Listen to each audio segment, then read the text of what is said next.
Welcome back to the Blues Box. So, what are we doing this week, Steve? Oh, you tell me, Jeff. Yeah, we are. Right, travel acoustics. A little while ago, we looked at some travel acoustics. Quite a long episode. Some would say rambling.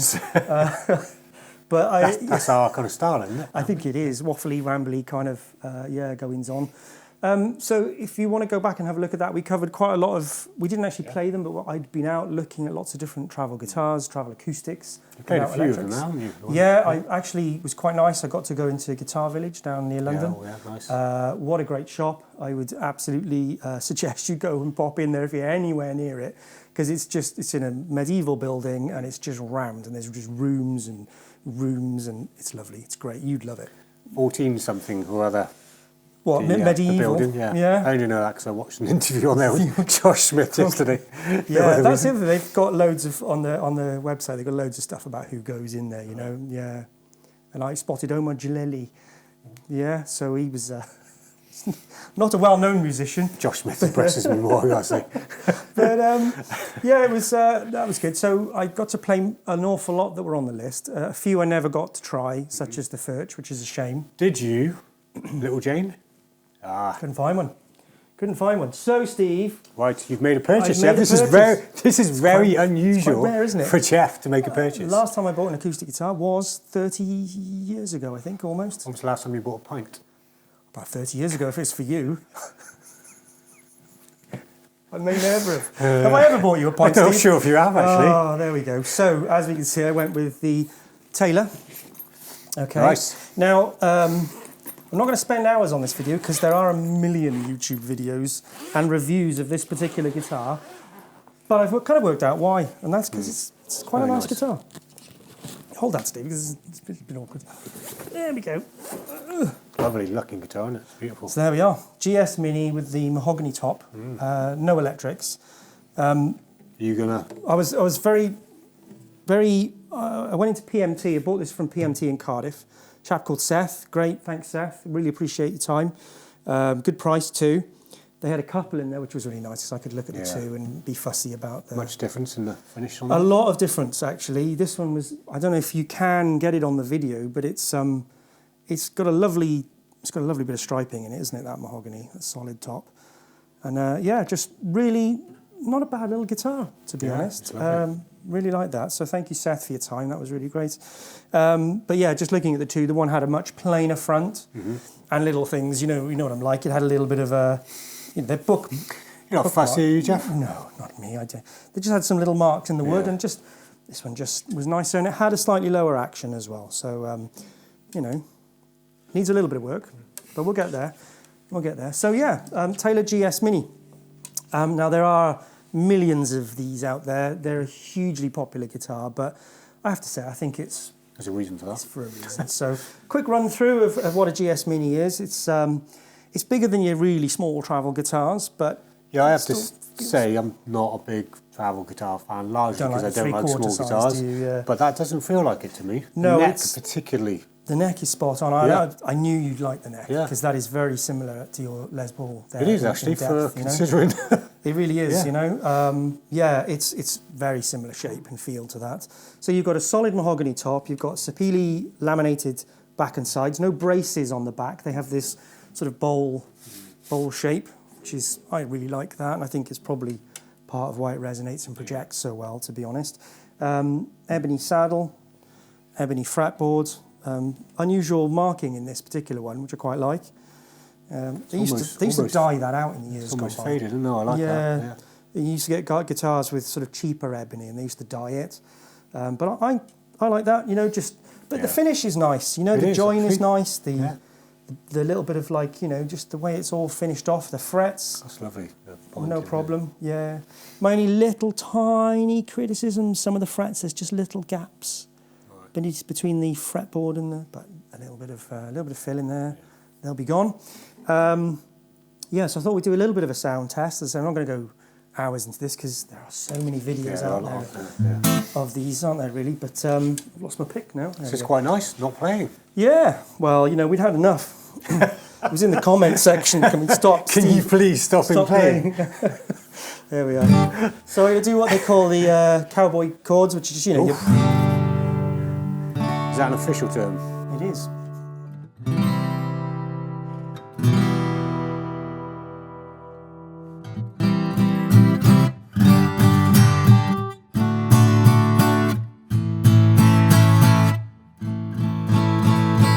Surprising amount of depth, actually. It is quite rich, isn't it? Small guitar, yeah.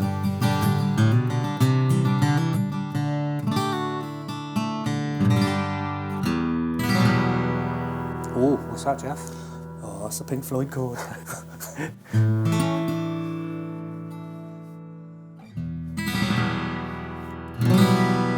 But I love it's got a nice projection. It's loud enough. Yeah. You know, it's not dreadnought volume, but that's fine. Yeah, it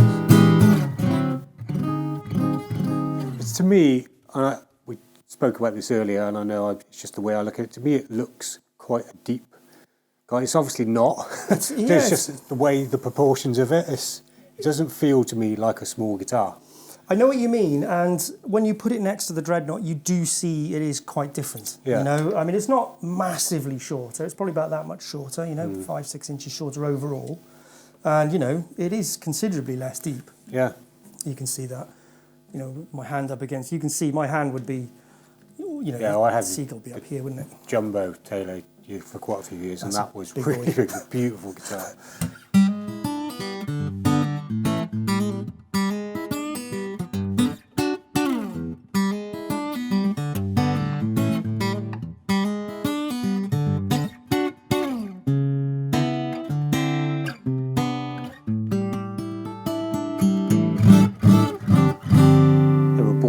Jazzy chords, Jeff. I know. Not bad. I'm going to excuse myself with my...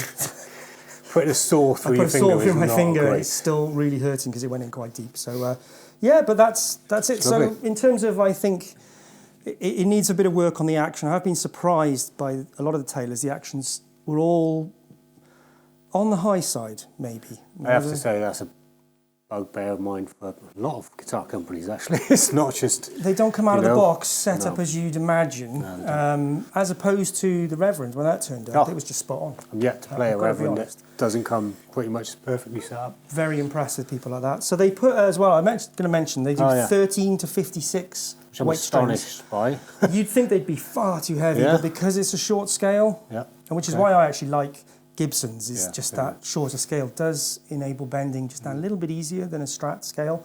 But you can bend these, they're okay, you know, they're not bad at all. And they do recommend you stick with a 13 to 56. They don't feel like 13s. They don't, but they add enough body. The lighter you go, the less body you're going to get off the strings. They are Elixers, and I know you're not a fan. And I'm deciding. Yeah, I haven't used them for years, but last time I did. I don't particularly like coated. What I would say is they've stayed... you know, there's that really bright when you put the strings on first time.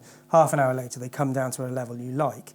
Well, they've stayed there now for about 2 weeks, which is for me. Is that because you haven't played for 2 weeks? Sweaty fingers. So I've actually played more in the last 2 weeks. I've played in a long time. Thank you very much. But yeah, normally they're gone by now. Like a standard set of D'Addario acoustics would be dead, but these are still going. So I'm going to try some on the Seagull and see, because I remember trying Elixers years ago and absolutely hating them. They were dull and didn't ring out, but these seemed, I don't know. We're not doing a lot for our chances of...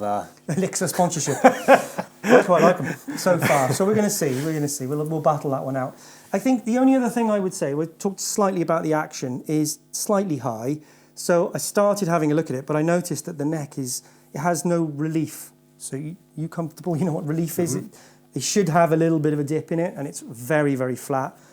Way we do that is first fret, either cap or the first fret, 14th, and just... The way I do that, Jeff, is I give it to Ross, my guitar tech. You can see, look, isn't it? Yeah. Now, an electric should have what they say is daylight. There's not even daylight there. You know, so I'm gonna just let that sag slightly, get that down a little bit. And because there's a couple of frets that buzz if we go any lower, and I'd like to get it, you know, just a little bit lower. Yeah, I would like a fraction lower. And it is a fraction lower. It's not silly. When I first got it, it was way too high. but I knew it would come down because you look at the neck and you can see it was a good neck. So, yeah, oh, and the case is quite nice. You can have that. It is actually. I'm quite impressed with this. Yes, beautifully presented, Jeff. We mentioned, I think, possibly in the Travel Acoustics episode, that I'd recently bought. You did. Fairly expensive Master? Martin, yeah. What's it called? Street Master? Street Master, yeah. Like that, okay. Yeah. And this case is nicer. I like guitars 3 times the price. That's saying something, isn't it? Is. So, and it's kind of like a semi-rigidy feel, like, and the sides have got like it just feels some sort of cardboard in them. To be honest. You know, so I was quite pleased with that actually. I've got to say it's quite nice, and it's got little touches like just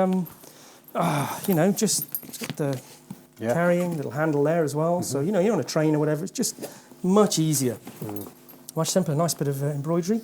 Yeah. So well done, Taylor. They make very consistent guitars, Taylor, I have to say. Yeah, so overall, very pleased with it. And I didn't buy it based on the name. You know me, I don't do brand that much.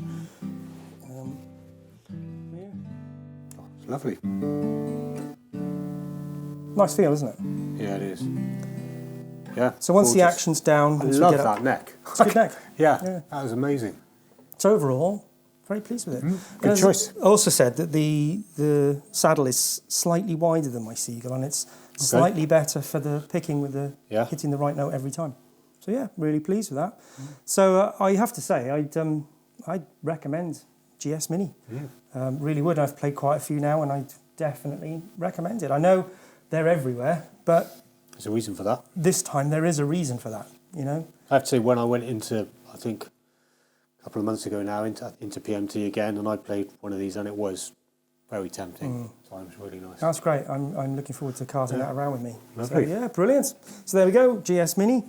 Thank you for watching. If you enjoy what we do, I'd ask that you please subscribe and turn on your notifications so it tells you when the next episode is out. Normally we're putting episodes out on a Thursday evening. So we've got like the chunks going out, we've got some blues basics going out. We'll have reviews and beginners. Tips for beginners like me, theory beginners. Oh, it's embarrassing when you get that. Go watch that one. Yeah, but get involved, get into those comments, like, dislike, whatever it is. That would be fantastic, and we'd really appreciate it to get the channel going a little bit more. So, so thanks for joining us again. Really appreciate it, and take care.